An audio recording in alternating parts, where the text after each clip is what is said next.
जो पैटर्न रहा चुनाव प्रचार का कांग्रेस का, वो नेगेटिव प्रचार उन्होंने ज्यादा किया। वो बीजेपी को कोसते रहे, ईडी सीबीआई का मुद्दा लेकर आए, मोरबी को मुद्दा बनाने की कोशिश की, लेकिन जो लाइन लेंथ थी चुनावों में, शायद उसे समझने में फेल हो गई कांग्रेस, और यही वजह देखिए 29 पर अभी फिलहाल रुझान है।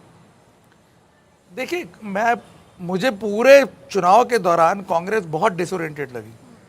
पहला तो जो उनका प्रचार का कैंपेन का जो मेन हाईलाइट थी, कांग्रेस नु काम बोले छे, यानी कांग्रेस का काम बोलता है, यहीं से मुझे लगा कि उन्होंने पूरी जो रणनीति अपनी उसमें गलती शुरू कर दी थी। पिछले बार जब एंटी इनकम्बेंसी अपने पीक पे थी, पिछली बार जब आंदोलन अपनी चरम सीमाओं पे थे, अगर उस वक्त कांग्रेस से मुद्दा लाती ना, कांग्रेस नु काम बोले छे, तो शायद कांग्रेस को बेनिफिट करता। लेकिन हमने देखा प्रचार के मुद्दों में कहीं कोई रेलेवेंस नहीं है, नेता नजर नहीं आ रहे हैं। हमें ये बताया गया था कि 4 महीने तक बूथ मैनेजमेंट की इस बार तैयारी की गई है, इसमें तो हमें तो कहीं दिख नहीं रहा। नारा तो गुजरातनो गौरव छे नरेंद्रभाई, અને રાષ્ટ્રનો ગૌરવ છે। क्या आप स्टैंड अप इंडिया योजना के तहत 1 करोड़ का लोन लेकर अपना खुद का बिजनेस शुरू करना चाहते हैं? तो फ्रीडम ऐप को डाउनलोड करें और इसकी पूरी जानकारी अभी प्राप्त करें। અને અત્યારે તો આગળ વધી ગયા છે, આખા બ્રહ્માંડનો ગૌરવ છે, એટલે આટલો મોટો વ્યક્તિત્વ તૈયાર થઈ ગયું છે ને, પછી કાંગ્રેસીઓને બચારા એના નારા ગોતવામાં નથી મળતા। अच्छा, इस वक्त संबित पात्रा जी जुड़ गए हमारे साथ, भारतीय जनता पार्टी के राष्ट्रीय प्रवक्ता। संबित जी, आपका स्वागत है।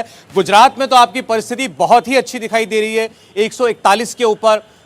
जब कैंपेन में 150 पार, 150 या 150 के आसपास की बात होती थी, बहुत लोग यकीन नहीं करते थे उस पर, लेकिन अभी तो रिफ्लेक्ट कर रहा है वो। बीजेपी के और 3-4 सीटें बढ़ गई उधर, 150 की तरफ बढ़ रहे। अच्छा, मैं आपको बता देता हूँ, स्वामी रामदेव जी भी यहाँ पर मौजूद हैं, रजत जी भी हैं हमारे साथ। मैं आदरणीय स्वामी रामदेव जी को और माननीय रजत जी दोनों को ही नमस्कार करता हूं, और सौरभ भाई आपको भी नमस्कार। और ये जो सुबह की खबर है गुजरात और हिमाचल, देखिए प्रेडिक्टेबल लाइंस पे है, मगर सबसे महत्वपूर्ण बात है कि एक तरह से जो हिंदुस्तान की राजनीति का ट्रेंड है उसमें एक बहुत बड़ा परिवर्तन हुआ है। आप सोच के देखिए, 27 वर्षों के पश्चात भी गुजरात में जिस प्रकार से एक रिकॉर्ड ब्रेक के साथ इस प्रकार का नतीजे आ रहे हैं, ये अपने आप में दिखाता है कि कहीं न कहीं विकास की अंततोगत्वा जीत होती है और आपको लगातार परिश्रम करना है।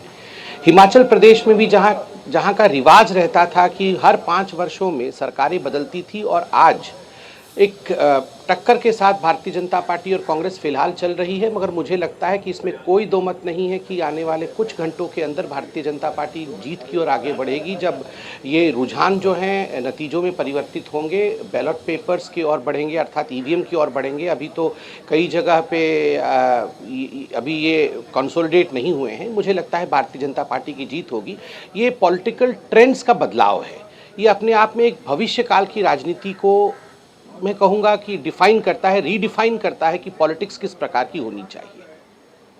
जी, और कांग्रेस पार्टी की अगर बात करें गुजरात में संबित जी, तो अभी तक की अपनी शायद सबसे कम सीटों की ओर और शायद सबसे बुरी हार की ओर कांग्रेस पार्टी बढ़ रही है। अब इसमें कितना कांग्रेस पार्टी का अपना निष्क्रिय हो जाना वो फैक्टर है, या आम आदमी पार्टी का जो 10 के करीब सीटों पर लीड कर रही है और 14% के करीब वोट भी ले रही है? क्या आप स्टैंड अप इंडिया योजना के तहत 1 करोड़ का लोन लेकर अपना खुद का बिजनेस शुरू करना चाहते हैं?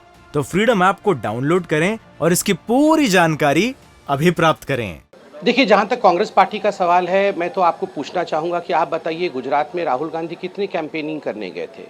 गुजरात में जहाँ तक मैं ठीक हूँ, मुझे याद है जहाँ तक 2 या 3 उन्होंने सभाएं की हैं, उससे अधिक सभाएं नहीं की हैं। कांग्रेस पार्टी ने खुद ही एक राजनीति छोड़ो यात्रा, अगर सही मायने में देखा जाए तो ये भारत जोड़ो यात्रा जो वो कर रहे हैं, राजनीति छोड़ो यात्रा, कि हमें राजनीति नहीं करना है, कैंपेन नहीं करना है, हमें विषय को रखना नहीं है। और मेधा पाटकर, जिस मेधा पाटकर ने एक तरह से विकास को अवरुद्ध करने का काम किया था, मेधा पाटकर को अपने भारत जोड़ो यात्रा में जिस दिन कांग्रेस लेके आई, ये नतीजे होने थे गुजरात में, ये एक तरह से स्पष्ट होता है। सौराष्ट्र के पूरे इलाके को देखिए, सौराष्ट्र में सबसे महत्वपूर्ण विषय पानी का पहुंचना रहा। कई वर्षों तक सौराष्ट्र के लोगों का जिस प्रकार का महत्वपूर्ण विषय पानी रहा था, वहाँ पानी नहीं मिलता था, वहाँ लोग पानी के लिए त्रस्त रहते थे।